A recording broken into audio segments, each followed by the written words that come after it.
Welcome back to my YouTube channel. आज हम करेंगे टीएस ग्रेवाल क्लास 11th के अकाउंटेंसी का चैप्टर 15 जिसका नाम है डेप्रिसिएशन का सोल्यूशन नंबर 9। क्वेश्चन नंबर 9 बच्चों मैंने ऑलरेडी नोट कर रखा है।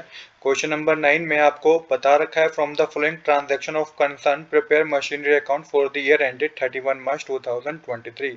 आपको कुछ ट्रांजैक्शन गिवन है जिसके बेसिस पे आपको मशीनरी अकाउंट बनाना है फॉर द ईयर 31 मार्च 2023 पे 23 का। यहाँ पे आपको बता रखा है 1 अप्रैल 2022 को purchase a second hand machinery for 40,000 rupees. फिर 1 अप्रैल 2022 को spend 10,000 on repair for making it serviceable. With 10 सितंबर 2022 को एक एडिशनल मशीनरी परचेज की गई है 20,000 को। 31 दिसंबर 2022 को repair and renewal of machinery है 3,000 रुपीज। और डेप्रिसिएशन बता रखा है आपको 10% के रेट से आपको कैलकुलेट करना है। तो इसकी इन्हीं सभी इन्फॉर्मेशन के बेसिस पे बच्चों आपको मशीनरी अकाउंट बनाना है। तो चलिए अब बिना देरी के शुरू करते हैं अपने आज के सोल्यूशन को। तो सबसे पहले क्वेश्चन में हमें ये तो समझ में आ गया कि दो मशीनरी परचेज की गई है। अब जो फर्स्ट मशीनरी 1 अप्रैल 2020 को परचेज की गई है, इस पे कुछ एडिशनल चार्ज लगा है जिसमें 10,000 रुपीज उसके रिपेयर पे खर्च हुए हैं। तो ये तो हम टोटल में मशीनरी की वैल्यू में ऐड कर देंगे, मतलब कि मशीनरी की वैल्यू 40,000 प्लस 10,000 50,000 हो जाएगी। बट जो मशीनरी 30 सितंबर को परचेज की गई है 20,000 रुपीज की, और उसका जो रिन्यूअल चार्ज है मतलब कि जो रिपेयर चार्ज है 31 दिसंबर, वो 31 दिसंबर को इसको रिपेयर चार्ज किया गया है। तो बच्चों ये जो है ये इसकी कैपिटल नेचर का खर्चा नहीं है, इसे हम मानेंगे कि एक तरीके से रिवेन्यू नेचर का खर्चा है। अगर 30 सितंबर को ही बच्चों ये खर्चा होता रिपेयर का, तो हम इसकी वैल्यू में ही ऐड कर देते हैं। पर रिपेयर का खर्चा हुआ है 2-3 महीने बाद, तो ये एक रिवेन्यू नेचर का खर्चा माना जाएगा। ये एक आपका कैपिटल एक्सपेंस नहीं माना जाएगा, कैपिटल नेचर का खर्चा नहीं है, ये रिवेन्यू एक्सपेंस है। चलिए अब बिना देरी के शुरू करते हैं अपने आज के सोल्यूशन को।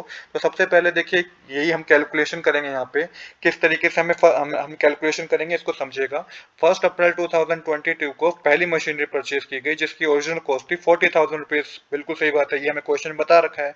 और 1 अप्रैल 2022 को ही हमने उस पर कुछ रिपेयर के लिए एक्सपेंस, कुछ रिपेयर के एक्सपेंस हुए हमारे उस पर, कि repair to make it serviceable, मतलब कि उसको हमने रिपेयर करा ताकि वो अच्छे से वर्क कर सके।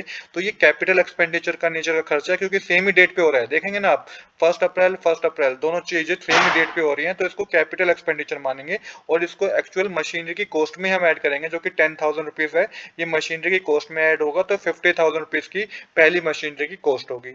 इसके बाद 30 सितंबर 2022 को क्या करा गया कि सेकंड मशीनरी और परचेज की गई 20,000 की। अब इस पे भी रिपेयर का खर्चा हुआ है 3,000 रुपीज की।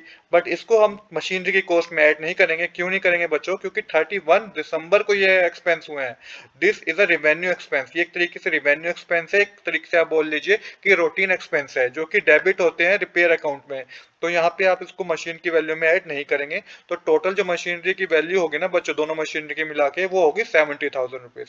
आई होप कि यहाँ तक आपको कोई डाउट नहीं होगा। अब सेकंड चीज हम पता करेंगे डेप्रिसिएशन। तो डेप्रिसिएशन जो कि हम क्रेडिट साइड मेंशन करते हैं मशीनरी अकाउंट में। तो 1 अप्रैल को जो मशीनरी परचेज की गई थी वो 50,000 की थी। 40,000 प्लस 10,000 जो भी उसका रिपेयर का हमारा खर्चा था, तो 50,000 की मशीनरी थी। और 1 अप्रैल को परचेज की थी। ईयर एंड हो रहा है 31 मार्च 2023 को, और एक ही साल का आपको मशीनरी अकाउंट बनाना है। तो पूरे 12 साल का, सॉरी 12 महीने का आपका क्या लगेगा, डेप्रिसिएशन लगेगा। तो 50,000 मल्टीप्लाई 10% बता रखा है, तो 10 अपॉन में 100 करेंगे, तो पहली मशीनरी पे जो डेप्रिसिएशन लगेगा बच्चों वो 5,000 रुपीज का होगा, ये आप याद रखिएगा। और जो सेकंड मशीनरी थी ना जो कि 20,000 की थी, इस पे बच्चों 6 महीने का डेप्रिसिएशन लगेगा। क्यों? क्योंकि 30 सितंबर को परचेज की गई थी।